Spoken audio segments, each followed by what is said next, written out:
நிற்காது. ஒரு வீடு வேணும்னு ஜெபம் பண்ணுவீங்க, ஆண்டவர் வீடு கொடுத்துருவார். உடனே சொல்லுவீங்க, ஆண்டவரே ஒரு கார் இருந்தால் நல்லா இருக்கும், கார் கொடுத்துருவார். உடனே சொல்லுவீங்க, ஆண்டவரே இன்னொரு கார் இருந்தால் நல்லா இருக்கும், பிள்ளைக்கு வேலை கிடைக்கணும், பிள்ளைக்கு திருமணம் நடக்கணும், பிள்ளைகளுக்கு பிள்ளைகள் கிடைக்கணும். அப்படி உங்களுடைய லைஃப் சைக்கிள் அப்படி சுற்றி கொண்டே இருக்கும். அப்போ தேவைகளுக்கு முடிவென்பதே கிடையாது. அப்போ நம்ம சந்தோஷமாக இருக்க வழி என்ன?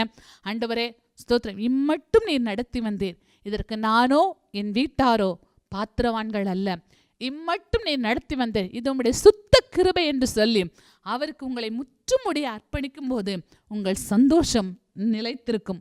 உங்கள் சந்தோஷம் நிலைத்திருப்பதற்கான வழியை நான் சொல்லி கொண்டு வருகிறேன். 2வது காரியம், உங்களுடைய சந்தோஷத்தை நிலைத்திருக்க வைக்க உங்களுக்கு என்ன வழி என்று சொன்னால், எப்போதும் ஒன்றை விட மற்றொன்று சிறந்ததாக தோன்றும்.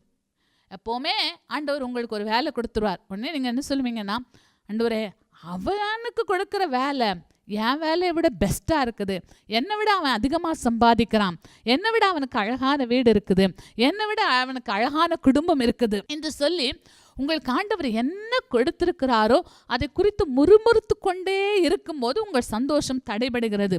அப்போ நீங்கள் சந்தோஷமாய் வாழ என்ன செய்ய வேண்டும்? ஆண்டவர் எனக்கு பெஸ்ட்டு கொடுத்திருக்கிறார், நான் அனுபவிக்கும்படிக்கு சகலவிதமான ஆசீர்வாதங்களையும் சம்பூரணமாய் கொடுக்கிற தேவனுக்கு ஸ்தோத்திரம் என்று சொல்லி அவர் கொடுத்த பங்குகளுக்கு அவருக்கு உண்மையாக இருக்க வேண்டும். அவர் கொடுத்த பங்குகளை குறித்து சந்தோஷப்பட வேண்டும்.